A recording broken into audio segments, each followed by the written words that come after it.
একদম from the very beginning till the last day of judgement প্রত্যেকটা কথা লাউহে মাহফুজে লেখা আছে। এমনকি আপনার কার সাথে বিয়ে হবে সেটাও, কয়টা বাচ্চা কাচ্চা হবে সেটাও। তাই এত অস্থির হওয়ার দরকার নাই, রিজিকে যা আছে আসবে ইনশাল্লাহ। লিখা যদি হয়ে থাকে আসবে না, আসবে ইনশাল্লাহ, সবর। তো এই জন্য মুমিনদেরকে বলা হয়েছে তোমরা কখনো হতাশ হবে না, কারণ তাকদীর লেখা হয়ে গেছে, হতাশ হওয়ার কোনো কারণ নাই। একটা প্রবণতা আমরা সমাজে দেখছি, ইয়াং জেনারেশনকে আমরা নসিহত করবো যে ভুলেও নিজের জীবনকে বিসর্জন দিতে যাবেন না। আল্লাহ রাব্বুল আলামিন আপনাদেরকে সৃষ্টি করেছেন তার ইবাদত করার জন্য এবং তার জমিনে তার দিনটাকে প্রতিষ্ঠা করার জন্য। হেলায় খেলায় আপনার জীবনটা নষ্ট করবেন না, ঠিক আছে ভাই? আল্লাহ বোঝার তৌফিক দান করেন। তো কলম সৃষ্টি করার পরে কিয়ামত পর্যন্ত সব লেখা হয়ে গেছে। এখন আমাদের এই পৃথিবীতে তো মানুষ ছিল না, ছিল? এদিকে মনোযোগ দেন। এই পৃথিবীতে কি আগে মানুষ ছিল? এই পৃথিবীতে আগে কি ছিল তাহলে বলেন? হ্যাঁ, মাশাআল্লাহ। এই পৃথিবীতে আগে কি ছিল? এখন ওরা নাই? সবার সাথেই কিন্তু একটা করে আছে, কমপক্ষে কয়টা করে? সবার সাথে কমপক্ষে একটা করে। আর কোন কোন জায়গা আছে যেখানে জিনের বড় বড় আকড়া আছে। পৃথিবীতে যে জায়গাগুলো থেকে ইসলাম বিরোধী অপতৎপরতাগুলো চলে, ওখানে জিনের আকড়া বেশি। আর কথা বুঝতে পারছেন? তো জিন জাতিকে আল্লাহ পাক ধ্বংস করে দিয়েছেন তাদের পাপের কারণে, আল্লাহ দ্রোহিতার কারণে, অবাধ্যতার কারণে। এখন আল্লাহ রাব্বুল আলামিন ইরাদা করলেন পৃথিবীতে আমাদেরকে সৃষ্টি করবেন, মানে মানুষকে সৃষ্টি করবেন। আল্লাহ পাক তার সমস্ত ফেরেশতাদেরকে একত্রিত করলেন। ঘটনাটা কিন্তু খুব ইন্টারেস্টিং। আমি জানি এখানে ওলামায়ে কেরামও আছেন, তবে আমি সবার জন্য প্রযোজ্য হয় এমন কথা বলারই চেষ্টা করছি, কারণ অনেকে হয়তো এগুলো নাও জানতে পারে। তো আল্লাহ পাকের ভাষায় আমি যদি বলি, আল্লাহ রাব্বুল আলামিন বলছেন, বা'দা আউযু বিল্লাহি মিনাশ শাইতানির রাজীম, ওয়া ইয ক্বালা রাব্বুকা লিল মালায়েকা ইন্নী জাঈলুন ফিল আরদি খলিফা। হে নবী মুহাম্মদ সাল্লাল্লাহু আলাইহি ওয়াসাল্লাম, তুমি স্মরণ করো সেই সময়ের কথা যখন আল্লাহ তোমার রব সমস্ত ফেরেশতাদেরকে ডেকে বলেছিলেন যে ইন্নী জাঈলুন ফিল আরদি খলিফা, আমি জমিনে মানে পৃথিবীতে আমার খলিফা পাঠাতে চাই। কি পাঠাতে চাই? আরো জোরে বলেন। আল্লাহ পাক বলেননি পৃথিবীতে মানুষ পাঠাতে চাই, পৃথিবীতে নতুন কোনো মাখলুক পাঠাতে চাই। আমাদেরকে আল্লাহ পাক সম্মানের শব্দে সম্মানিত করেছেন, বিশেষায়িত করেছেন। আমাদেরকে বলেছেন আমরা আল্লাহর খলিফা, আমরা আল্লাহর খলিফা। এখন আমরা আল্লাহর খলিফা, কিন্তু পৃথিবীতে মানুষ খিলাফা শব্দ সহ্য করতে পারে না। হ্যাঁ, কি অদ্ভুত না? এটা কোরআনের কি শেষের দিকে আছে না প্রথম দিকে আছে? সূরা বাকারার একদম শুরুর দিকে 3টা 4টা 5টা পৃষ্ঠা উল্টালে দেখবেন এই একটা আছে। তো কোরআন তাহলে শুরু থেকে কখনো খুলেও দেখেনি সে ব্যক্তি। প্রমাণ হলো এটা যে খুলেও দেখে না, অথবা দেখলেও সে এড়িয়ে গেছে। আল্লাহ পাক আমাদেরকে বললেন যে পৃথিবীতে আমি আমার খলিফা পাঠাতে চাই। তাহলে আদম আলাইহিস সালামকে আল্লাহ পাক মুহাব্বতের শব্দে, সম্মানের শব্দে বিশেষায়িত করলেন কি বলে? সুবহানাল্লাহ, সুবহানাল্লাহ। আর খলিফা কাকে বলে এটা আমি আপনাদেরকে বোঝাচ্ছি একটা দোয়া থেকে। এই যে গাড়িতে করে আমরা বাসা থেকে আসলাম বা যখন কোনো সফরে যাই, আমরা একটা দোয়া পড়ি, সুবহানাল্লাযী সাখখারা লানা হাযা ওয়া মা কুননা লাহু মুকরিনিন ওয়া ইন্না ইলা রাব্বিনা লামুনকালিবুন। এতটুকু তো পড়ি নাকি? বা এগুলো পড়তে হবে? বইমেলায় এসেছি শুধু লেকচার শোনার জন্য না, ছবি তোলার জন্য না। আজকে জীবনটা পরিবর্তন করার নিয়ত করে যাইতে হবে, ঠিক আছে ভাই? বই প্রকাশ করা, ছাপানো, বিক্রি করা, লেখা, এর চেয়ে বড় কথা আমার জীবনটা ইলমের আলোয় আলোকিত করা। আমি বই লিখলাম ধরেন একটা, আমার মধ্যে সেই আমল নাই, লাভ নাই? লাভ আছে? আমি বই ছাপাইছি 100, 200, 500, 1000, আমি নিজেই আমল করি না, হবে? আগে আমল জরুরি। ইলমের সাথে আমলটা খুব বেশি জরুরি। আলেম তাকেই বলা হয় যে ইলম অনুযায়ী আমল করে। তাহলে আল্লাহ পাক বলেন লিমা তাকুলুনা মা লা তাফআলুন, তোমরা এমন কথা কেন বলো যে আমল নিজেরাই করো না? কাবুরা মাকতান ইনদাল্লাহ আন তাকুলু মা লা তাফআলুন, আল্লাহর কাছে সবচেয়ে গর্হিত একটা অপরাধ তোমরা একটা কথা বলবা কিন্তু আমল করবা না। তো দোয়াটা মুখস্থ করবেন। এই দোয়ার নিচে একটা অংশ আছে, আল্লাহুম্মা আনতা সাহিবু ফিস সাফারি, আমার কথাটা শুনেন, খলিফার অর্থটা বুঝেন। অনেকে তো অনেকভাবে ব্যাখ্যা করে আর কি। আল্লাহুম্মা আনতা সাহিবু ফিস সাফারি, আল্লাহ তুমি এই সফরে আমার সাথী। সফরে বের হওয়ার সময় দোয়া পড়ছি আমরা, আল্লাহুম্মা আনতা সাহিবু ফিস সাফারি, আল্লাহ তুমি এই সফরে আমার সাথী। ওয়াল খলিফাতু ফিল আহলি ওয়া মালি, আল্লাহ আমি তো বাসায় নাই, আমার বাসার আহাল মালের খলিফা হচ্ছে তুমি আল্লাহ। তাহলে খলিফা শব্দ দিয়ে কি বুঝলেন? আল্লাহ আমার বাসার আহাল মালের খলিফা মানে কি? আমার স্থলাভিষিক্ত তুমি আল্লাহ, আমি ওখানে নাই বাসায়, আমি সফরে বের হয়ে গেছি, আমার স্ত্রী, আমার সন্তান, আমার মাল, আমার জান, এগুলোর দায়িত্ব তোমার, তুমি খলিফা। কত চমৎকার দোয়া। তাহলে পৃথিবীতে আমি আমার খলিফা পাঠাতে চাচ্ছি, তার অর্থ কি?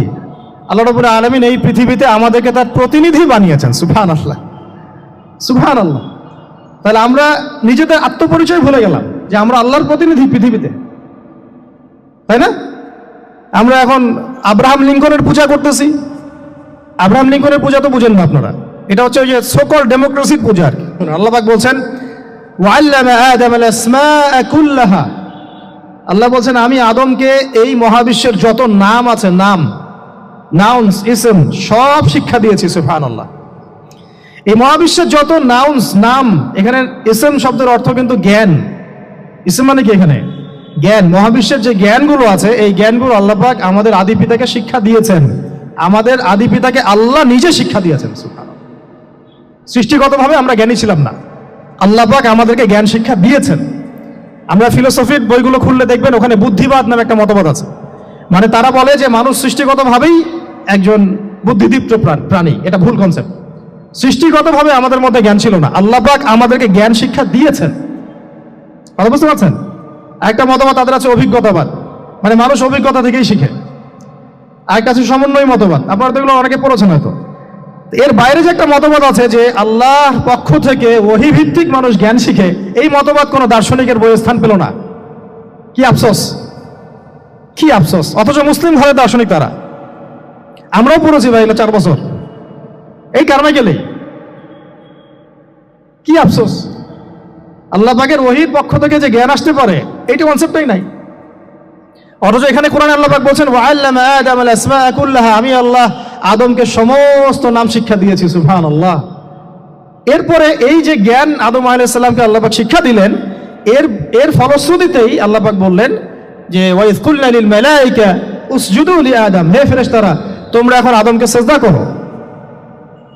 কি ফেরেশতাদেরকে দিয়ে আল্লাহ পাক আমাদের পিতাকে সিজদা করালেন কিসের মানদণ্ডে? কিসের কারণে? জ্ঞানের কারণে। জ্ঞানের কারণে ফেরেশতাদেরকে আল্লাহ পাক বললেন যে এই নামগুলো বলে দাও তো তোমরা। তারা বলতে পারলো না, তারা বললো লা ইলম আল্লাহুম্মা লা ইলমা লানা ইল্লা মা আল্লামতানা, আল্লাহ আমাদের তো সেই জ্ঞান নাই, শুধু ওইটুকু জ্ঞান আছে যা আপনি আমাদেরকে শিখিয়েছেন। তখন আল্লাহ পাক বলেছিলেন যে আমি যা জানি তোমরা তা জানো না, আমি কি বলি নাই যে আমি আসমান জমিনের গায়েবের সব খবর জানি? তখন আল্লাহ বললেন যে তোমরা সবাই সিজদা করো আদমকে। তাহলে আমাদের পিতাকে খলিফা করা হলো, জ্ঞান শেখানো হলো, আল্লাহ পাক নিজে শেখালেন, ফেরেশতার মণ্ডলীদের দিয়ে সিজদা পর্যন্ত করালেন। কিসের মানদণ্ডে? আরো আসতে বলেন। জ্ঞানের মানদণ্ডে। এখন যদি আমরা একটু প্রশ্ন ছুড়ে দেই নিজ নিজ বিবেকে, আমরা কি সেই ওহীর 10টা সূরাও শিখেছি? 10টা পারা কি পড়া হয়েছে কখনো? 10টা সূরারও কি অর্থ জানি? অনেকে তো 10টা আয়াতের অর্থ জানি না।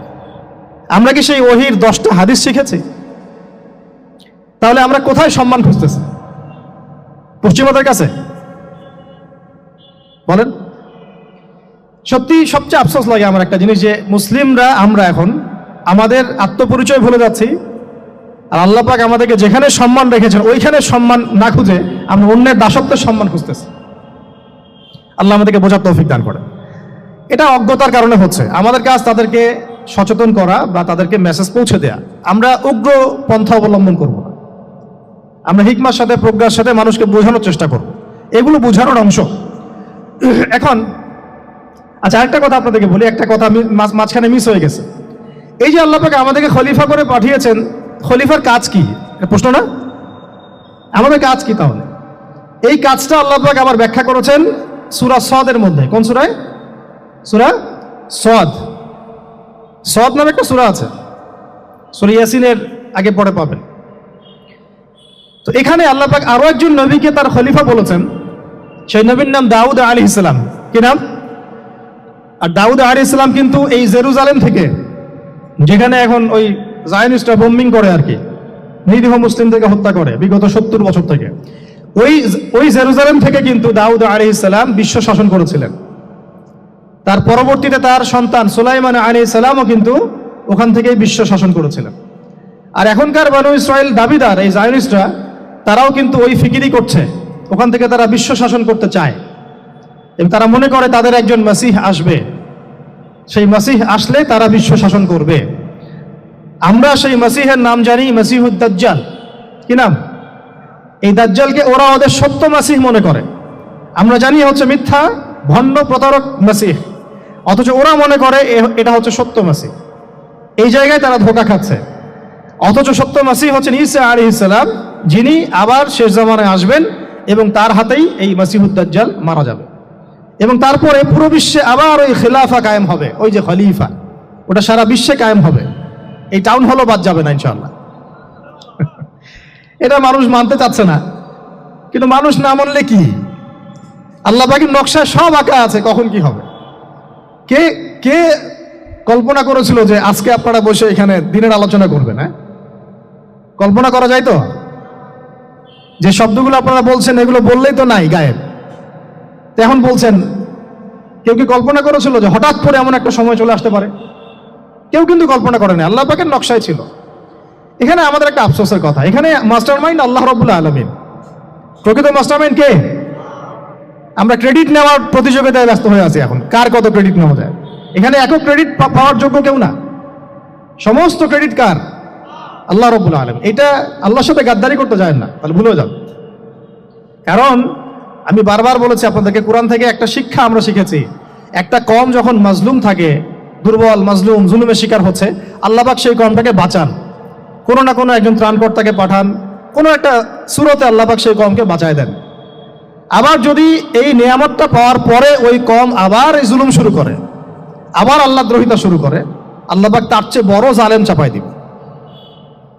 কথা বুঝতে পারছেন? আল্লাহর সাথে গাদ্দারি করতে চাই না, আল্লাহ পাক আমাদেরকে বোঝার তৌফিক দান করেন। এখন খলিফার কাজটা কোথায় পাবেন, কোন সূরায় ভাই বলেন? সূরা সাদে আল্লাহ পাক দাউদ আলাইহিস সালামকে খলিফা সম্বোধন করে বলছেন, ইয়া দাউদ, কি চমৎকার আহ্বান, ইয়া দাউদ, হে দাউদ, ইন্না জাআলনাকা খলিফাতান ফিল আরদ। দেখো আমি আল্লাহ তোমাকে পৃথিবীতে খলিফা করেছি। কি করেছি? খলিফা করেছে। তোমার কাজ কি শোনো, ফাহকুম বাইনান নাসি বিল হক। বোঝার চেষ্টা করেন একজন খলিফার কাজ কি। খলিফা মানে আল্লাহর প্রতিনিধি, জমিনে যে দায়িত্বশীল, অন্য মানুষের উপরে যে দায়িত্বশীল, তার কাজ ফাহকুম বাইনান নাসি বিল হক, মানুষের মাঝে ন্যায় বিচার প্রতিষ্ঠা করবে, এটা তোমার কাজ। তাহলে এখন যারা আমরা এই জায়গায় আছি বা ভবিষ্যতে আসব, আরো কাল আগাতে থাকবে, সময় আগাতে থাকবে, নতুন নতুন নেতৃত্ব আসবে, সবার ফাংশন একটাই, ফাহকুম বাইনান নাসি বিল হক। আমাদের কাজ হবে মানুষের মাঝখানে কি করা, ন্যায় বিচার, বিচার ফয়সালার ক্ষেত্রে ইনসাফ করা, ন্যায় বিচার করা। তো ন্যায় বিচার তো এখন জাদুঘরে আছে নাকি?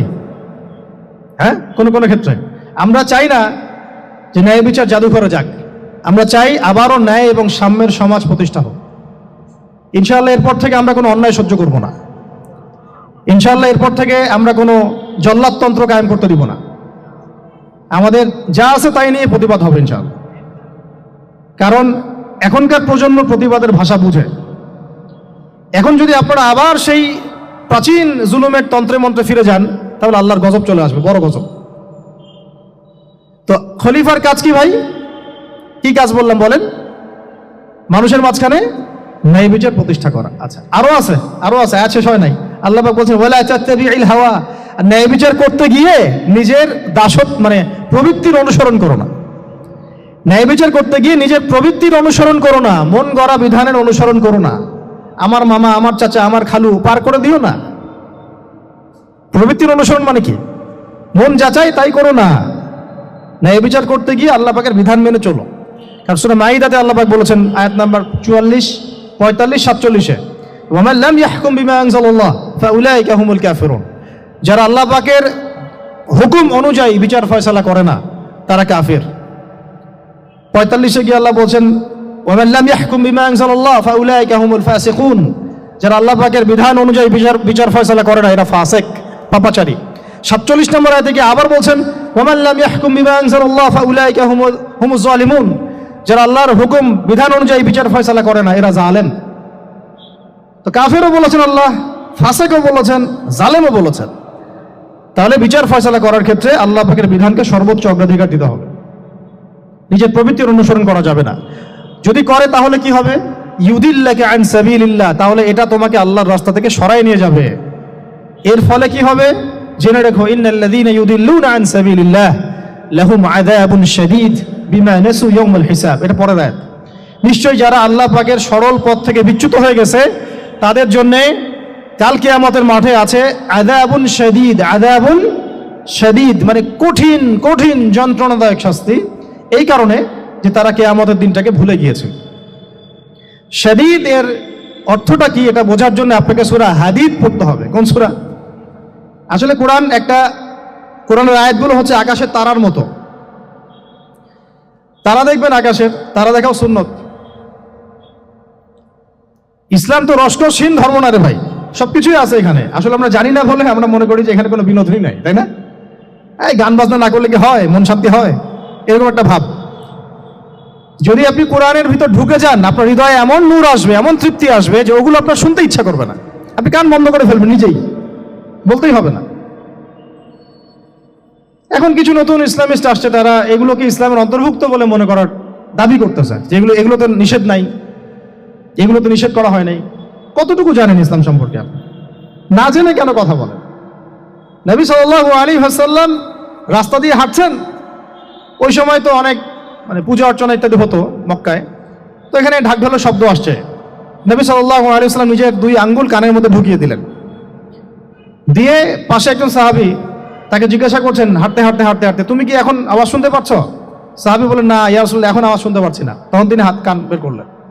এটা নবীর সুন্নত। আর আমরা নবীর সুন্নতকে উল্টাই দিছি কিভাবে দেখেন, আমাদের কানেই এখন ইয়ারফোন। উনি যেটা শুনে কান বন্ধ করতেন ওইটা আমরা কানে ঢুকা রাখছি একেবারে। আল্লাহ আমাদেরকে বোঝার তৌফিক দান করেন। দেখেন আমরা তো সবাই পাপী, আমার মনে হয় না আমরা কেউ নবী সাল্লাল্লাহু আলাইহি ওয়াসাল্লামের সুপারিশ ছাড়া পার পাবো, এমনটা মনে হয় না আমাদের। সবাই পাপী, আপনি আমি আমরা সবাই। তো যে নবীর সুপারিশ আমরা প্রত্যাশা করছি, সেই নবীর সুন্নতকে যদি এইভাবে অবজ্ঞা করতে থাকি তাহলে কি সুপারিশ পাবো ভাই? কি মনে হয় আপনাদের? অ্যাটলিস্ট সুন্নতকে তো সম্মান করতে হবে নাকি? আল্লাহ বোঝার তৌফিক দান করেন, আমিন। তাহলে যেটা বলছিলাম যে আল্লাহ পাকের বিধান অনুযায়ী বিচার ফয়সালা করতে হবে, এটা খলিফার কাজ। ন্যায় বিচার করতে হবে মানুষের মাঝখানে, এবং নিজের প্রবৃত্তির অনুসরণ করা যাবে না, তাহলে আল্লাহর পথ থেকে দূরে সরাই দিবে। এখানেই বললাম শাদীদ বুঝতে গেলে আপনাকে কোন সূরা পড়তে হবে? সূরা হাদীদ। আকাশের তারার কথা কেন বললাম? যে আকাশের তারাগুলো যদি মেলাতে পারেন দেখবেন বিভিন্ন শেপ তৈরি হয়। প্রত্যেকটা তারার অবস্থানের গাণিতিক একটা ব্যাখ্যা আছে। যারা অ্যাস্ট্রোনমি নিয়ে পড়াশোনা করেন তারা জানেন, এগুলা সবাই জানবেন না। প্রত্যেকটা তারাকে আল্লাহ পাক এত সূক্ষ্মভাবে স্থাপন করেছেন যে যদি একটু সামান্য একটু ডানে বামে এগুলো সরে যায়, মহাবিশ্বের এই স্থিতিশীলতা নষ্ট হয়ে যাবে। এবং এটার কসমও আল্লাহ পাক কোরআনে করেছেন সূরা ওয়াকিয়ার মধ্যে। কোন সূরা? সূরা ওয়াকিয়াতে আল্লাহ পাক বলেছেন ফালা উকসিমু বিমাওয়াকিইন নুজুম, আমি তারার অবস্থান স্থলের স্থিতির কসম করে বলছি। আল্লাহ পাক এর কসম করেছেন, কত গুরুত্বপূর্ণ জিনিস। ঠিক আছে, তো পরেরগুলো বললাম না। সূরা হাদীদ কেন পড়বেন? সূরা হাদীদ আল্লাহ পাক বলেছেন যে ওয়ানজালনাল হাদীদা ফীহি বাসুন শাদীদ। এই যে শাদীদ বুঝাতে গিয়ে হাদীদে আসছে। আল্লাহ পাক বলছেন যে আমি আল্লাহ পৃথিবীতে আসমান থেকে লোহা নাজিল করেছি। অবাক করার বিষয় না? লোহার খনি খুঁজতেছেন আপনারা মাটির নিচে, তাই না? আল্লাহ পাক বলছেন আমি লোহা নাজিল করেছি। আনজালনা, ঠিক যেমন ইন্না আনজালনাহু ফি লাইলাতুল কদর, আমি লাইলাতুল কদরে কোরআন নাজিল করেছি, আসমান থেকে নাজিল হয়েছে, তাই না? এরকমই ওয়ানজালনাল হাদীদা, আমি হাদীদ লোহা নাজিল করেছি। ফীহি বাসুন শাদীদ, যে লোহার মধ্যে আছে কঠিন শক্তি আছে না? আয়রন যে অণু পরমাণুগুলো, এগুলোর শক্তি সবচেয়ে বেশি না? কেমিস্ট্রিতে আপনারা পড়েছেন। তাহলে এখন আল্লাহ পাক বলছেন কিয়ামতের দিন তাদের জন্য আযাবুন শাদীদ, যারা আল্লাহ পাকের খলিফার দায়িত্ব পালন করবে না, যারা খলিফার দায়িত্ব পেয়েও ন্যায় বিচার করবে না, ইনসাফ করবে না, প্রবৃত্তির অনুসরণ করবে, ঠিক আছে, আল্লাহর পথ থেকে বিচ্যুত হয়ে যাবে, তাদের জন্য কিয়ামতের মাঠে এই শাস্তি আছে। তাহলে আমরা কি খলিফা শব্দ বুঝতে পারলাম? আমাদের পিতা যে খলিফা, এটা কি বুঝতে পারলাম? তাহলে এখন বলেন তো, প্রত্যেক নবী কি আল্লাহর খলিফা ছিলেন না? ছিলেন কি না? প্রত্যেক নবী কি আল্লাহর বিধান দিয়ে বিচার ফয়সালা করেন নাই? মানুষের মাঝখানে ইনসাফ করেন নাই? ন্যায় বিচার প্রতিষ্ঠা করেন নাই? এরপরে সাহাবায়ে কেরামের যুগে তারা কি ন্যায় বিচার প্রতিষ্ঠা করেন নাই? তাহলে হঠাৎ করে কি হলো বিশ্ববাসীর মধ্যে যে একেবারে কোরআন হাদিস এর মৌলিক বিষয়গুলো এগুলো সব পাশ কাটিয়ে আমরা মানব রচিত বিধানগুলোর দিকে চলে গেলাম? রহস্যজনক না বিষয়টা? এটা হচ্ছে দাজ্জালীয় একটা শাসন আসতেছে সামনে। দাজ্জাল নিজেকে খোদা বলে দাবি করবে, সে সমস্ত মানব জাতিকে বুঝাবে যে সেই খোদা, নাউযুবিল্লাহ। সে অনেক ভেলকি দেখাবে, মানুষকে তার দিকে টেনে নিয়ে আসবে, এমনকি সে এক হাতে জান্নাত এক হাতে জাহান্নাম নিয়ে ঘুরবে। নবীজি বলেছেন, যে তার জান্নাতে প্রবেশ করবে ওটাই তার জাহান্নাম, আর যে তার জাহান্নামে প্রবেশ করবে সেটাই হচ্ছে জান্নাত। তাহলে পুরো বিশ্ববাসীকে আল্লাহ থেকে দূরে সরিয়ে একটা গডলেস ওয়ার্ল্ডে রূপান্তরিত করার একটা তৎপরতা চলছে, লক্ষ্য করতেছেন না? এটা মূলত আপকামিং যে দাজ্জালীয় সভ্যতার ভবিষ্যৎবাণী নবীজি করেছেন, এই দিকেই ওয়ার্ল্ড যাচ্ছে, আস্তে আস্তে আস্তে আস্তে ওই দিকে যাচ্ছে। তবে নবীজি এটাও বলেছেন সাল্লাল্লাহু আলাইহি ওয়াসাল্লাম যে আমার উম্মতের মধ্যে একটা তয়ফা, একটা দল, কিছু মানুষ সব সময় হকের উপর অটল থাকবে ইনশাআল্লাহ, কিন্তু তাদের সংখ্যা হবে খুব কম। এখন আমাকে আপনারাই বলেন যে ওই হকের উপর অটল থাকতে হলে আমার সেই জ্ঞান লাগবে কি লাগবে না? বলেন। যেই জ্ঞান আমাদের পিতাকে শেখানো হয়েছে, দেখবেন প্রত্যেকটা মানুষের মধ্যে কিছু প্রতিভা আছে, সৃজনশীলতা আছে, আছে না? একটা বুদ্ধিদীপ্ত একটা তাড়না মানুষের ভিতরে কাজ করে। এটা কোত্থেকে আসছে জানেন? আমাদের পিতার ডিএনএ থেকে আসছে। আমাদের পিতার ডিএনএ থেকে, আমরা কিন্তু সবাই তার সন্তান। এরপরে পৃথিবীতে মানুষ পাপাচারে যখন লিপ্ত হলো প্রচন্ড রকম, তখন নূহ আলাইহিস সালামকে আল্লাহ পাক পাঠান এবং তিনি প্রায় 950 বছর দাওয়াতের কাজ করলেন, 40টা বা 80টা পরিবার ইসলাম কবুল করলো। তখন আল্লাহ পাক এই মুমিনদেরকে বাদ দিয়ে সবাইকে গারদ করে দিলেন, ধ্বংস করে দিলেন। মানে আমরা যারা পৃথিবীতে এখন বেঁচে আছি, যে আপনি আমি, আপনাদের নাম আমি জানি না, আমরা যারা বেঁচে আছি, আমরা কিন্তু কোনো না কোনো ভাবে ওই 40 বা 80 পরিবারের সন্তান। আমরা আত্মীয়, কিন্তু আমরা সবাই কিন্তু আত্মীয়, জানেন? 40টা বা 80টা পরিবার বাদ দিয়ে বাকি সব মানুষকে আল্লাহ পাক ধ্বংস করে দিয়েছিলেন নূহ আলাইহিস সালামের মহাপ্লাবনে। ঘটনা জানেন না? 40 বা 80টা পরিবারকে বাদ দিয়ে বাকি সবাইকে আল্লাহ পাক ধ্বংস করেছেন ওই মহাপ্লাবনে। তাহলে এখন এই বিশ্বে যত মানুষ আছে তারা কয়টা পরিবারের সন্তান? ওই 40-80। আমরা কোনো না কোনো ভাবে একে অপরের আত্মীয় হই, মুসলিম অমুসলিম সবাই, মুসলিম অমুসলিম সবাই। আমরা যে অসাম্প্রদায়িকতার কথা বলি না, এই শব্দটাকে ভালো অর্থে নেওয়া যায়। কি অর্থে? অন্যান্য ধর্মাবলম্বী মানুষ যারা, তারা তাদের ধর্ম স্বাধীনভাবে পালন করবে, কোনো সমস্যা নাই, আমরা তাদের এই কাজে বাধা দিতে যাব না। একইভাবে আমরা আমাদের ধর্ম স্বাধীনভাবে পালন করব, তারা এখানে কোনো বাধা দিতে পারবে না। সিম্পল। তারা তাদের উৎসব তাদের মতো পালন করবে, আমরা আমাদের উৎসব আমাদের মতো পালন করব। না আমি মূর্তি পাহারা দিতে যাব, আর না আমি মূর্তি ভাঙতে যাব। সিম্পল। আমি পাহারাও দিতে যাব না, ভাঙতেও যাব। সিম্পল। আমরা কি কুরবানিতে তাদেরকে বলতে পারবো ভাই আসেন আমার বাসায় দাওয়াত খান? এটা হয় কখনো? লাকুম দীনুকুম ওয়ালিয়া দিন। আপনাদের দিন আপনাদের, আমাদের দিন আমার। সিম্পল। এই অর্থ ঠিক আছে, কিন্তু সব ধর্ম মিলে যে নতুন ধর্ম বানানোর চেষ্টা করা হচ্ছে বাংলাদেশে, এটা ঠিক নাই। এটা শুভঙ্করের ফাঁকি। সব ধর্ম মিলে নতুন ধর্ম করার কোনো সুযোগ নাই। আমরা সবাই এক পরিবারের সন্তান। এখন আমাকে বলেন, নূহ আলাইহিস সালামের একটা ছেলে ছিল, নাম জানেন? কি নাম বলেন? কে? না না, মাশাআল্লাহ। কয় ছেলে ছিল তার? হ্যাঁ, না, মূলত 4জন সন্তান থেকে বড় বড় 4টা গোত্র সৃষ্টি হয়েছে। শাম এক সন্তানের নাম কি?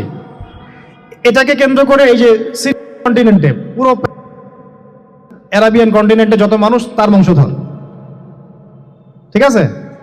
হাম, একটা সন্তানের নাম হাম। এখান থেকে আফ্রিকার যে কালো কালো মানুষগুলো সব তাদের বংশধর। একটা হচ্ছে ইয়াফাস, ইউরোপিয়ান যারা সাদা চামড়া, সব এদের বংশধর। আরেকটা যে কেনান। এই ছেলেটা কি বলেছিল, বাবা ডাকছে নৌকায় আসো তাড়াতাড়ি, নৌকায় আসো তাড়াতাড়ি, না হলে আজকে আল্লাহ পাক আযাব দিয়ে ধ্বংস করে দিবেন। সে নবীর সন্তান হওয়ার পরেও আল্লাহ প্রদত্ত ওহীর জ্ঞানকে মূল্যায়ন না করার কারণে ধ্বংস হয়ে গেল। আর ওই 40টা বা 80টা পরিবার নাজাত পেল কিভাবে? আল্লাহর পক্ষ থেকে নাজিলকৃত ওহীর জ্ঞানকে প্রাধান্য দিয়ে আনুগত্য করে। তাহলে কোন জ্ঞানকে আমরা প্রাধান্য দিব ভাই?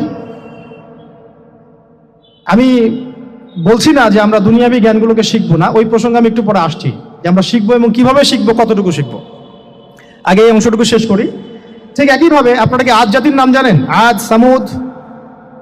ওই যে সৌদি আরব এখন যেখানে লাইন বানাচ্ছে, লাইন প্রজেক্ট, ওই আল-ওলা বলে, আল-ওলা লাইন প্রজেক্ট বানাচ্ছে দেখবেন অনলাইনে। ওই জায়গা দিয়ে নবী সাল্লাল্লাহু আলাইহি ওয়াসাল্লাম তাবুক যুদ্ধের সময় গিয়েছিলেন। যাওয়ার সময় তিনি বলেছিলেন, তোমরা মাথা নিচু করে কান্নাকাটি করতে করতে এখান থেকে অতিক্রম করো। সাহাবীরা মাথার উপর কাপড় দিয়ে কান্নাকাটি করতে করতে জায়গাটা পার করেছেন, কারণ ওই জায়গায় সামুদ জাতি ছিল যাদেরকে ধ্বংস করা হয়েছে। তো ওটা হচ্ছে এখন পর্যটন স্পট। সুবহানাল্লাহ। তো আদ এবং সামুদ জাতিকেও আল্লাহ পাক ধ্বংস করলেন, কিন্তু তাদেরকে করেন নাই যারা ওহীর জ্ঞানকে প্রাধান্য দিয়েছিল। ইব্রাহিম আলাইহিস সালাম কোন জ্ঞানের বদৌলতে আল্লাহকে চিনলেন? মানব রচিত জ্ঞান নাকি আল্লাহর পক্ষ থেকে নাজিলকৃত জ্ঞান? বলেন। মূসা আলাইহিস সালাম কোন জ্ঞানের বদৌলতে ফিরআউনের মতো এই যে কি বলবো প্রতাপশালী একজন শাসকের সামনে দাঁড়িয়ে বুক ফুলিয়ে ইসলামের দাওয়াত দিলেন? কোন জ্ঞানের আলোকে? ওহীর জ্ঞান। আর ওহীর জ্ঞান যখন নাজিল করা হয়েছে তখন তিনি দোয়াটা পড়ছিলেন, রব্বি ইশরাহ লি সাদরি ওয়া ইয়াসসির লি আমরি ওয়াহলুল উকদাতাম মিন লিসানি ইয়াফকাহু কওলি। প্রত্যেক নবী, ইউসুফ আলাইহিস সালাম কারাগারে 12 বছর থেকেছেন। কত বছর? 12 বছর। আমাদের অনেক ভাই এরকম 5 বছর, 7 বছর, 10 বছর, 12 বছর থেকেছে, আছে। এমনও মানুষ আছে, এখন বলা যায় তাই বলি, যে ওই যে একটা শব্দ শুনেছেন আয়না ঘর, ওখানে দীর্ঘদিন ছিল, তারপরে নাই, কোথায় গেছে আল্লাহই ভালো জানে। ইউসুফ আলাইহিস সালামও এরকম কারাগারে ছিলেন। কত বছর? 12 বছর। কিন্তু আল্লাহ পাক তাকে এমন একটা জ্ঞান শিক্ষা দিয়েছিলেন, তিনি স্বপ্নের ব্যাখ্যা বলতে পারতেন, যে কোনো স্বপ্নের। রাজা স্বপ্ন দেখলেন যে 7টা গাভী, জীর্ণশীর্ণ গাভী, মোটা তাজা গাভীকে খেয়ে ফেলছে, স্বপ্নের ব্যাখ্যা কেউ দিতে পারে না। কিন্তু ওই জেলখানায় 2 জন ছাড়া পাওয়া মানুষ, ছাড়া পাইছে 2 জন আর কি, 2 জনের মধ্যে একজন বেঁচে আছে, একজন নাই। মানে 2 জন বসে বসে ইউসুফ আলাইহিস সালামকে বলছিলেন যে আমরা একটা স্বপ্ন দেখলাম যে আমার মাথায় রুটি আছে, পাখি এসে রুটি খেয়ে ফেলছে। আর আমি স্বপ্ন দেখলাম যে আমি শরাব পান করাচ্ছি, ব্যাখ্যা কি ইউসুফ? তোমাকে সত্যবাদী বলে জানি। ইউসুফ আলাইহিস সালাম বললেন, তোমার মাথায় রুটি যেটা খেয়ে নিচ্ছে তার মানে তোমাকে শুলদণ্ড দেওয়া হবে, আর তুমি যে পানি পান করাচ্ছ তার মানে তুমি নাজাত পাবে, ছাড়া পাবে। হলেও তাই।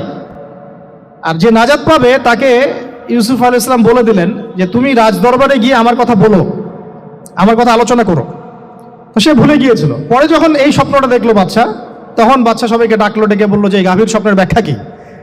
তখন এই ব্যক্তির মনে পড়ছে, আর ইউসুফ তো ব্যাখ্যা দিতে পারে।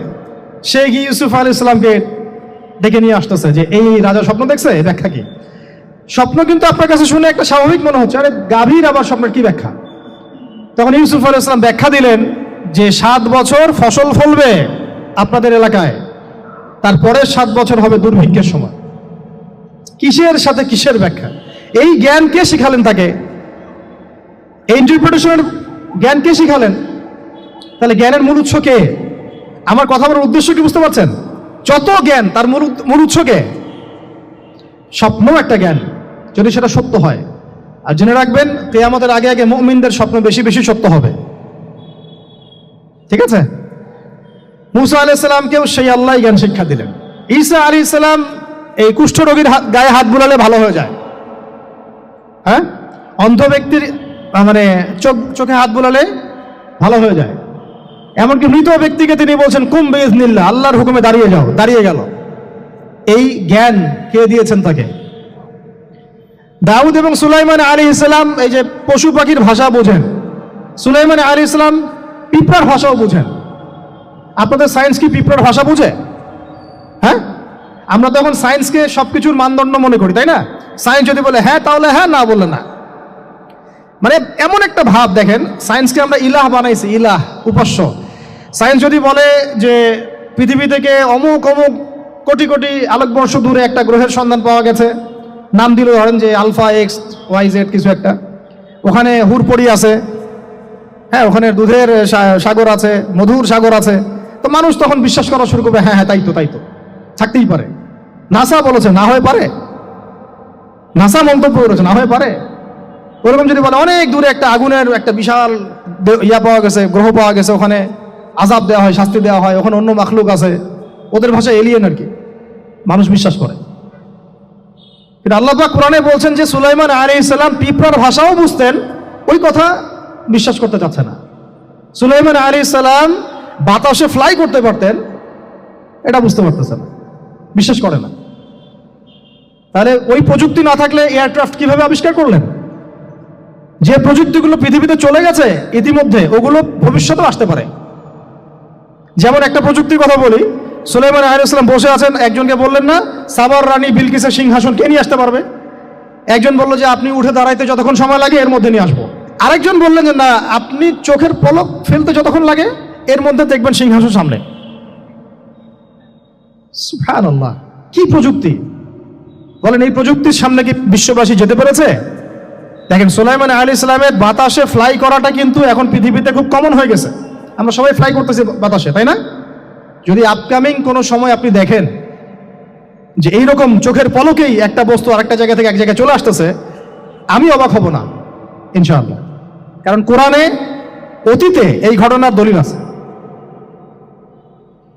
বুঝতে পারতেছি না? এক কথায় সমস্ত জ্ঞানের মূল উৎসকে। এরপরে আসেন, অত আর লম্বা করছি না, আমাদের নবী মুহাম্মদ সাল্লাল্লাহু আলাইহি ওয়াসাল্লাম আসেন, আমরা তো তার উম্মত। 23 বছরে, একটু মনোযোগ দেন, এটা আলোচনার লাস্ট পার্ট, ঠিক আছে? 23 বছরে তিনি পুরো জাহেলিয়াতকে পরিবর্তন করে দিয়েছেন। কত বছরে? 23 বছর। আপনারা কি জানেন যে আইয়ামে জাহিলিয়াতে আসলে কি কি সমস্যা ছিল? কেন ওই যুগটাকে আমরা জাহিলিয়াত বলি? বেসিক্যালি 5-6টা সমস্যা ছিল। কয়টা? 5-6টা। 1 নম্বর শিরক। 1 নম্বর কি? আমার সাথে বলেন।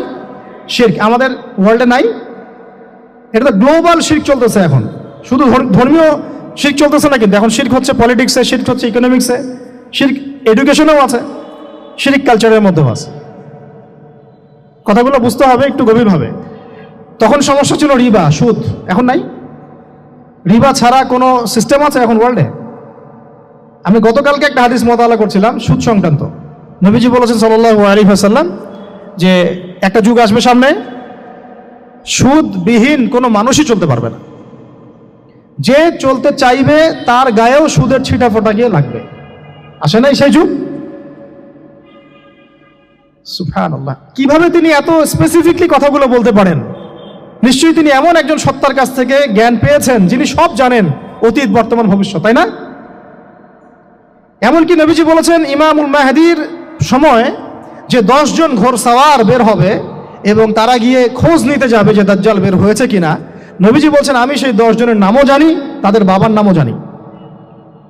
সুবহানাল্লাহ, সুবহানাল্লাহ।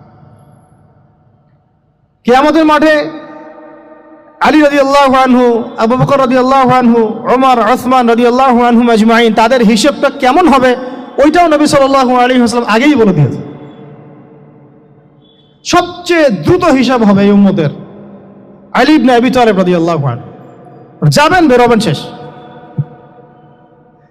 কি মানুষ, তার জীবনীটা পড়ে দেখবেন। আমি শেষের দিকে বলে দিব আপনাদেরকে আজকে, এবং এটা রেকর্ডেড থাকবে, ইনশাআল্লাহ অনলাইনে দিয়ে দিব, যে আপনারা কোন কোন সাবজেক্টের বই কিনবেন।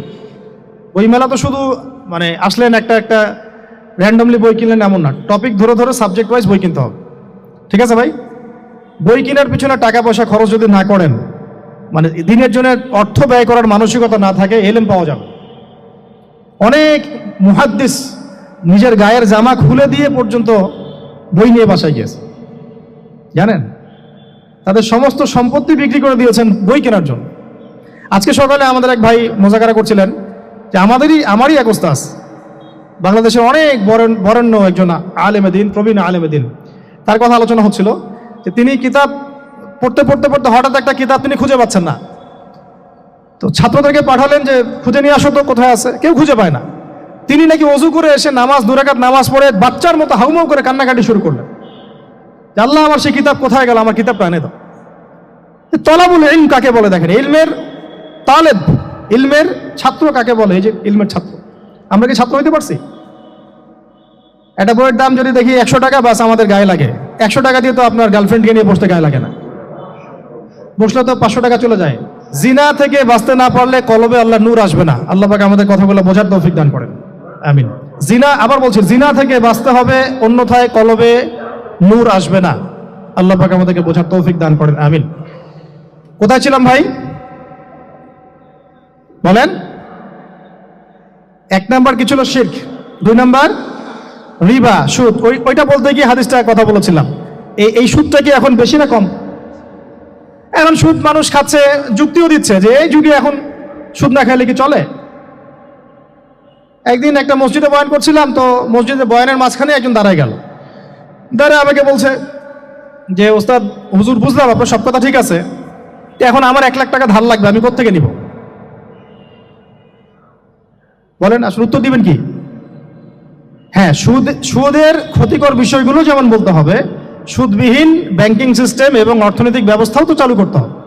সেটা কি? সেটা হচ্ছে যাকাত। সেটা কি? যাকাত, সাদাকা এবং কর্জে হাসানা। এগুলো তো চালু করছি না আমরা শুধু কথা বলছি তাত্ত্বিক যে সুদ হারাম। আমিও তো অনেক জায়গায় বলছি, কারণ বলতে হচ্ছে না, আপনার জানাতে তো হবে। সুদের পাপের সবচেয়ে নিম্ন শাখা হচ্ছে মায়ের সাথে জিনা করা, সর্বোচ্চ শাখা হচ্ছে আল্লাহ এবং তার রাসূলের সাথে যুদ্ধ করা। একটা হাদিস বুখারীতে এরকম আসছে, বুখারীতে কি তিরমিজিতে, আমি রেফারেন্সটা ভুলে যাচ্ছি, তবে হাদিসটা সহিহ। নবী সাল্লাল্লাহু আলাইহি ওয়াসাল্লাম বলেছেন, যে ব্যক্তি 1 দিরহাম সুদ খায় সে যেন 36 বার জিনা করল। আর আপনারা তো জানেন, এটা আমার বলার দরকার নাই, 4 শ্রেণীর মানুষকে নবীজি অভিশাপ দিয়েছেন, যে নিজে খায়, তারপরে যে সুদ দেয়, যে লিখে রাখে, যে সাক্ষী থাকে। তা আমি বলতে যাচ্ছি, আইয়ামে জাহিলিয়াতে এই সুদটা ছিল, আমাদের এই বর্তমান ওয়ার্ল্ড অ্যাফেয়ার্সে নাই। বাংলাদেশ একটা কান্ট্রি হিসেবে চিন্তা করবেন না, আপনি গ্লোবালি চিন্তা করবেন, কারণ এখন একটা দেশ স্বতন্ত্রভাবে চলতে পারে না। ওয়ার্ল্ড ব্যাংকের সাথে আপনাকে ডিল করতে হবে, IMF এর সাথে। আমি যদি প্রেসিডেন্ট হই তা আমাকেও করতে হবে, আপনি হলে আপনাকেও করতে হবে। তো কথা বলে তো শুধু কথা বলে লাভ নাই, আপনার বিকল্পটা কি? আসলে বিকল্প ব্যবস্থাটা কি? এটা তো মূল কথা। ইকোনমিক্স নিয়ে কতগুলো কিতাব আছে এখানে, ইসলামিক ইকোনমিক্স নিয়ে আমরা কতগুলো কিতাব ছাপাইছি, বর্তমান ওয়ার্ল্ড অ্যাফেয়ার্স নিয়ে আমরা কতগুলো কিতাব ছাপাইছি। নবী সাল্লাল্লাহু আলাইহি ওয়াসাল্লাম বলেছেন, শেষ জামানা সবচাইতে আমার উম্মতের উপর ভয়াবহ ফিতনা হচ্ছে, কি নাম বলেন? এখন আপনি আমাকে মাদ্রাসার পুরো সিলেবাসে কন্টেন্ট ফ্যাকাল্টি দেখেন, আছে কয়টা কিতাব আছে? সবচেয়ে ভয়াবহ ফিতনা, নবীর মুখে, নিজের মুখে বলা, সবচেয়ে ভয়াবহ। এর চেয়ে ভয়াবহ কোনো ফিতনা আসে নাই, আসবেও না। তো এখন আপনি আমাকে বলেন যে এই ফিতনা সংক্রান্ত কতগুলো কিতাব আপনার কাছে আছে বাসায়, বলেন। তাহলে গ্যাপস আছে না আমাদের মধ্যে? গ্যাপস ফিল আপ করতে হবে। কথাগুলো বলার উদ্দেশ্য হচ্ছে গ্যাপসটা ফিল আপ করা। তো এই রিবার সমস্যাটা এখনো আছে। আল্লাহ পাক আমাদেরকে রিবা মুক্ত জিন্দেগি দান করেন, আমিন। এবং আমি রিকোয়েস্ট করব বিনয়ের সাথে যে আমাদের ঊর্ধ্বতন কর্তৃপক্ষ যারা আছেন, শুধু একটা কাজ করেন না, একটা কাজ 1টা বছর করেই দেখেন না কি হয়। প্রত্যেকটা মুসলিম, অমুসলিমদের কথা বলছে না, যেহেতু এটা খিলাফা স্টেট না, সেহেতু অমুসলিমরা এখানে জিজিয়া দিবে না। খিলাফা স্টেটে অমুসলিমরা জিজিয়া দেয়, এটা তো খিলাফা স্টেট না, এটা তো ডেমোক্রেটিক স্টেট এবং সেকুলার স্টেট। শুধু মুসলিমদের কাছ থেকে যাদের নিসাব পরিমাণ সম্পদ হয়েছে জাকাত দেয়ার, সবার কাছ থেকে রাষ্ট্রীয়ভাবে বাধ্যতামূলক জাকাত নেন, দেখেন না অর্থনীতি সচল হয় না। 1টা বছর নিয়ে দেখেন না কি হয়। কেউ এই উদ্যোগ গ্রহণ করতে পারতেছে না। কেন হচ্ছে না আমরা বুঝতে পারতেছি না। কর্জে হাসানার এনজিও চালু করা যায়। আমরা অনেক সংগঠন করছি, সোশ্যাল, অরাজনৈতিক ইত্যাদি রাজনৈতিক। আমরা ইকোনমিক এনজিও খুব একটা করতে পারছি না। কিন্তু এই জায়গাগুলো দখল করে ফেলছে, দেখেন কারা কারা, নাম বলতে যাচ্ছি না। এবং যারা দখল করছে তারা কিন্তু এখন রাষ্ট্রের অনেক বড় বড় জায়গায় হস্তক্ষেপ করতেছে। ইভেন ট্রান্সজেন্ডারের মধ্যে ইস্যু কিন্তু তারা ঢুকাই দিচ্ছে ভিতরে, ঢুকায় নাই? উত্তরবঙ্গ জুড়ে, পুরো উত্তরবঙ্গে ঘুরে আসেন, দেখেন কাদের তৎপরতা বেশি। নীলফামারীতে সফর করে দেখলাম যে ওখানে একটা গ্রামের মধ্যে 24টা এনজিও কাজ করতেছে, সুদী সব। তারপরে মানুষ তামাক চাষ করে খাচ্ছে, একটা দল দাবি করতেছে নবী সাল্লাল্লাহু আলাইহি ওয়াসাল্লাম ছাড়াও আরও নাকি নবী আসতে পারে, নাউযুবিল্লাহ, এবং ওই যে মির্জা গোলাম আহমেদও তাদের অন্তর্ভুক্ত। মানুষ ওই দলের নাম লেখাচ্ছে চাকরির জন্য, ব্যবসা করতেছে তারা দেশের মধ্যে। তাহলে ভাই শুধুমাত্র তাত্ত্বিক কথাবার্তা না, আমাদের সংগ্রামটা কিন্তু বহুমুখী। শুধু ইলম অর্জন তো একটা বেসিক জিনিস, এই বেসিকটাই এখনো হচ্ছে না আমাদের।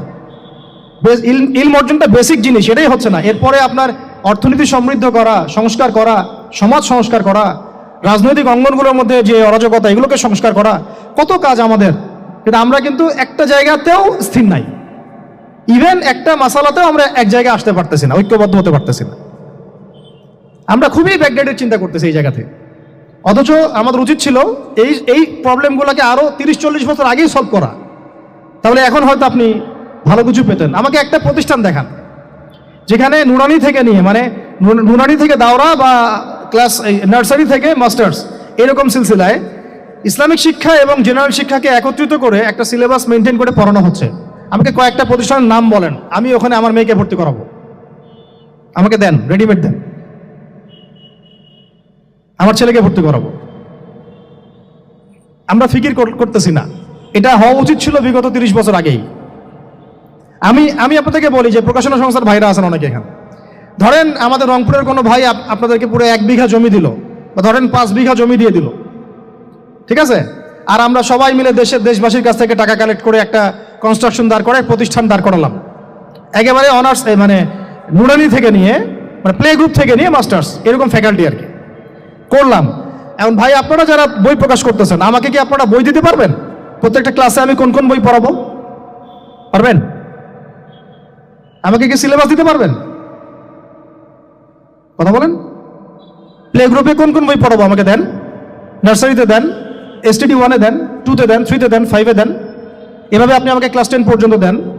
তারপরে কি আপনি আমাকে অনার্স, মাস্টার্স, এই ফ্যাকাল্টিগুলো আলাদা আলাদা, এগুলো কি ইউনিভার্সিটি আদলে আপনি কি আমাকে সাজা দিতে পারবেন?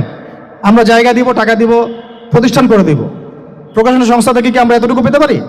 এবং এমন আলেমের প্রোডাক্ট, যে আলেমরা সারা ওয়ার্ল্ডকে ডিল করতে পারে, মানে ইন্টারন্যাশনাল স্কলার। এখান থেকে যাবে ইউকেতে গিয়ে দাওয়াতি কাজ করে আসবে, অস্ট্রেলিয়ায় গিয়ে দাওয়াতি কাজ করে আসবে, মালয়েশিয়ায় গিয়ে দাওয়াতি কাজ করে আসবে, আন্তর্জাতিক মানের আলেম। আমরা কি জেনারেল শিক্ষিত ব্যাকগ্রাউন্ড থেকে তৈরি করতে পারবো? পারছি কি? আর আপনারা আমাকে বলেন তো ভাই, যে কত পার্সেন্ট মানুষ জেনারেল শিক্ষিত আর কত পার্সেন্ট মানুষ মাদ্রাসা শিক্ষিত? কাদের পরিসংখ্যানটা বেশি? তারা কি, তাদের কোনো অবদান রাখার কোনো সুযোগ নাই? এখন যদি এই ক্লাসিক্যাল পড়াশোনা না হয়, ইলমের এই গভীরতায় না যায়, এবং বড় বড় ওলামায়ে কেরামদের সোহবতে তারা না আসে, তাহলে কিভাবে তারা বিশুদ্ধ ইসলাম শিখবে আর প্রচার করবে আর প্রতিষ্ঠা করবে? তো প্রশ্ন কিছু করে গেলাম। আজকে প্রশ্নগুলো রেখে যাচ্ছে এই কারণে যে এগুলো নিয়ে আপনারা ভাববেন, যে আপনারা আমাকে একটা ইসলামিক ইউনিভার্সিটি করার মতো বইপত্র আমাকে বানায় দেন না। দায়িত্ব নেন কেউ, আপনারা সবাই মিলে দায়িত্ব নেন। আমি এখানে একটা স্কুল আছে আমাদের ছোট্ট, তোহাজিন নুরাইন ইসলামিক স্কুল। এই স্কুল আমরা করেছি প্লে, নার্সারি, কেজি 1, 2, 3, 4, 5 এতটুকু, ট্রাইলিঙ্গুয়াল, মানে Bangla medium, English version, medium না, ইংলিশ ভার্সন আর অ্যারাবিক। এই সিলেবাসটুকু করতে, এই 8টা ক্লাসের সিলেবাস করতে আমাকে 7 দিন 8 দিন একেবারে বাংলা বাজার ঘাটাঘাটি করে, আমরা আগে তো ইংলিশ মিডিয়ামে পড়াশোনা করতাম, ওই অক্সফোর্ডের বই ঘাটাঘাটি করো, ব্রিটিশ কাউন্সিলের বই ঘাটাঘাটি করো, তারপরে ওদের ম্যাথামেটিক্স, ওদের সায়েন্স, আবার এই মাদ্রাসার অ্যারাবিক, আবার এই সরকারি কারিকুলামের বই, এগুলো ঘাটতে ঘাটতে ঘাটতে একটা সিলেবাস আমরা দাঁড় করাতে পারছি।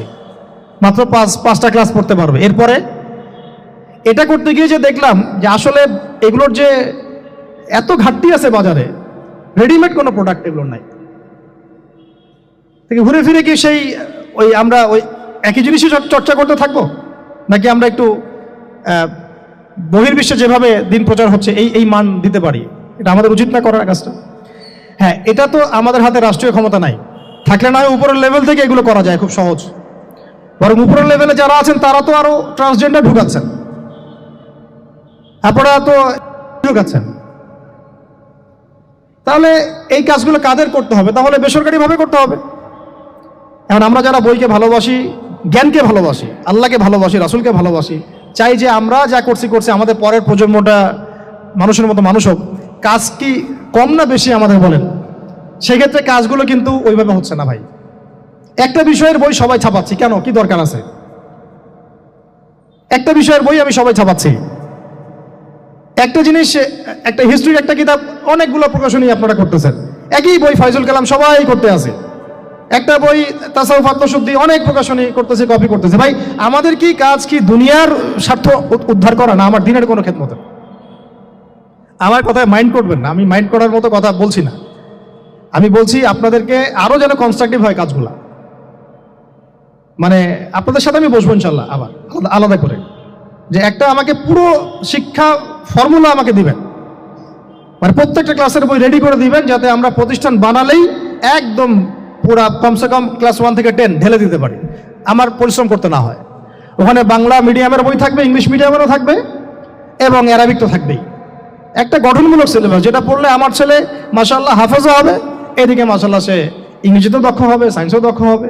এক পর্যায়ে যখন সে এসএসসি পাস করবে, সে দেখবেন যে যার যার রাস্তা বেছে নিচ্ছে। বেজ আমি তাকে করে দিছি 10 পর্যন্ত, এখন সে ডক্টর হোক আর ইঞ্জিনিয়ার হোক, আর না হয় যদি আল্লাহর খলিফাই হয়, কোনো সমস্যা নেই।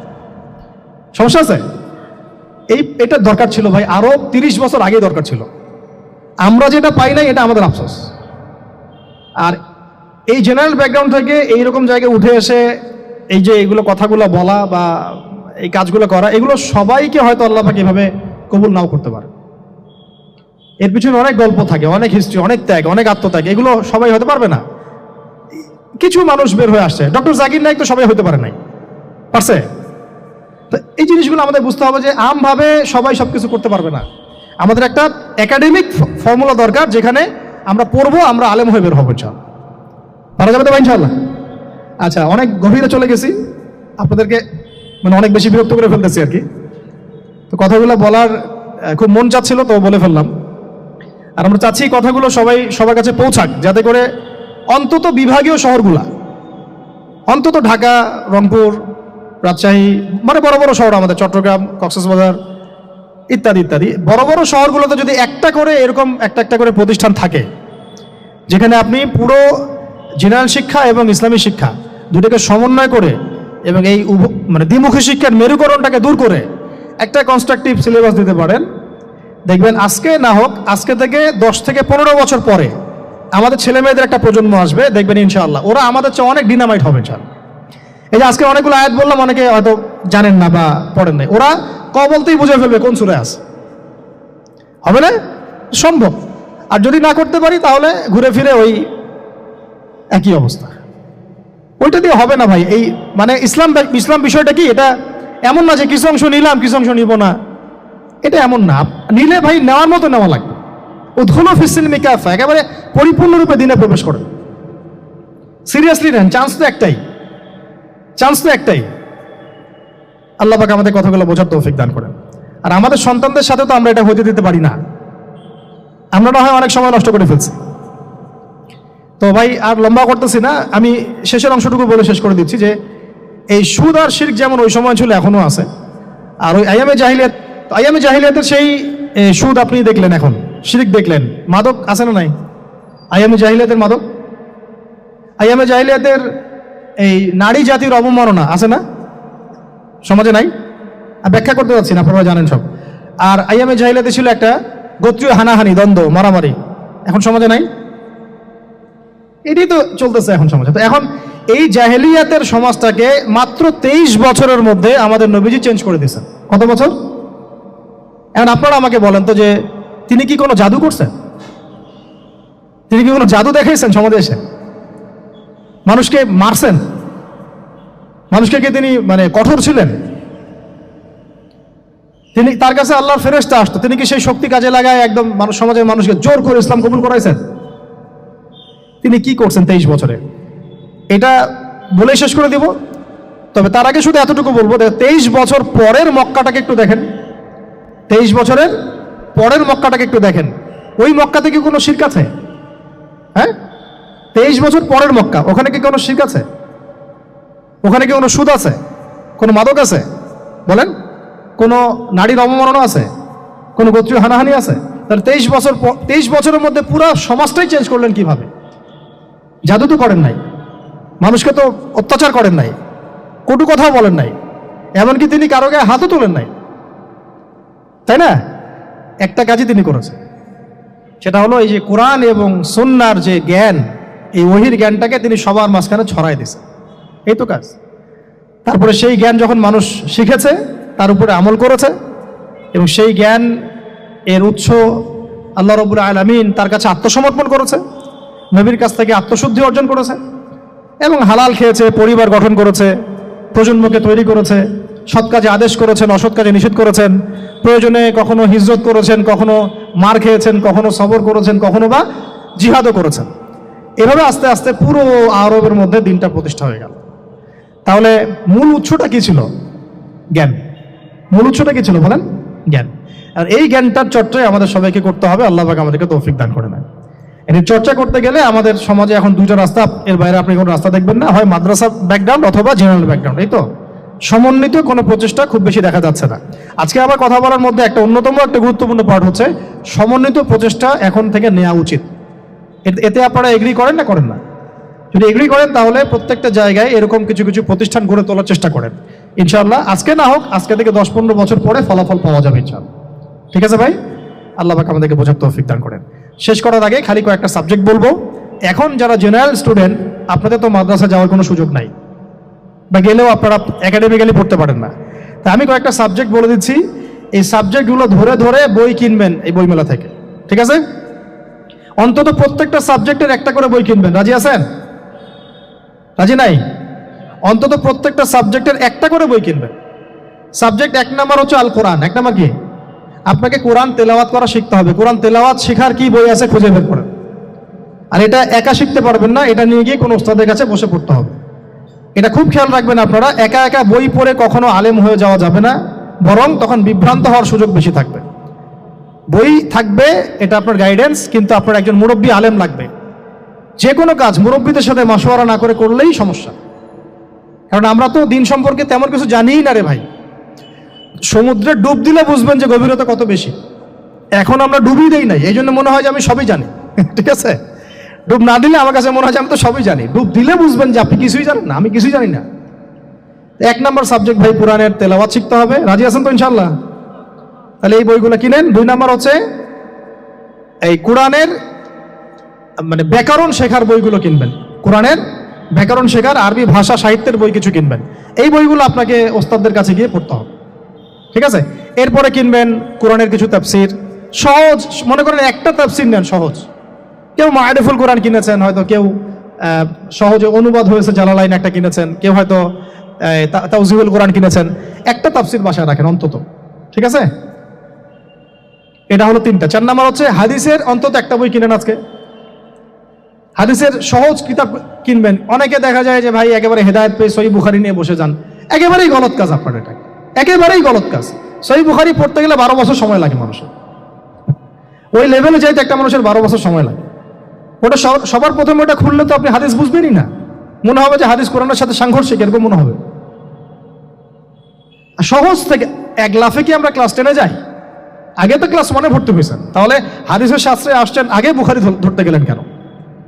সবার আগে আপনি মৌলিক কিছু হাদিসে আরবাইন কিনেন, ফয়জুল কালাম কিনেন, আস্তে আস্তে আপনি বুলুগুল মারামে যান, রিয়াদুস সালিহিনে যান, মিশকাতে যান, আস্তে আস্তে আপনি তিরমিজি নাসাই করতে করতে সহিহ বুখারীতে যাবেন, সমস্যা নাই, ঠিক আছে? হাদিস আরেকটা বললাম, কটা হলো? 4টা-5টা। হ্যাঁ, আগে বল কি? কোরআন, আরবি ভাষা সাহিত্য, তারপরে তাফসীর আর হাদিস, 4টা বলেছে। 5 নাম্বার হচ্ছে সিরাত। 5 নাম্বার কি? নবীর জীবনী যে পড়ে নাই সে নবীকে চিনে না।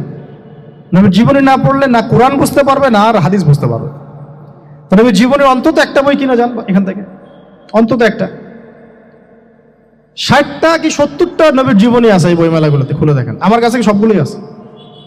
এই চট্টগ্রামে ভাইরা যখন ছিলেন লালখানে কয়দিন আগে, আমি ভাইদের কাছ থেকে বই কিনেছি, নিজে কিনেছি প্রায় 70,000 টাকার একদিনেই। আর ওনারা আমাকে হাদিয়া দিয়েছেন মনে হয় আরো 30,000 টাকার হবে। তো এক পুরা বই ব্যাগ গাড়ি ভর্তি। তো প্রায় 60, আমি গুনে দেখলাম যে প্রায় 50 থেকে 60টা সিরাতের কিতাব আছে বাজারে। একটা তো কিনেন অন্তত, একটা সিরাতের কিতাব তো অন্তত কিনেন। তারপরে ইসলামের ইতিহাসের বই কিনেন। 6 নম্বর ইসলামের ইতিহাসের বই কিনেন।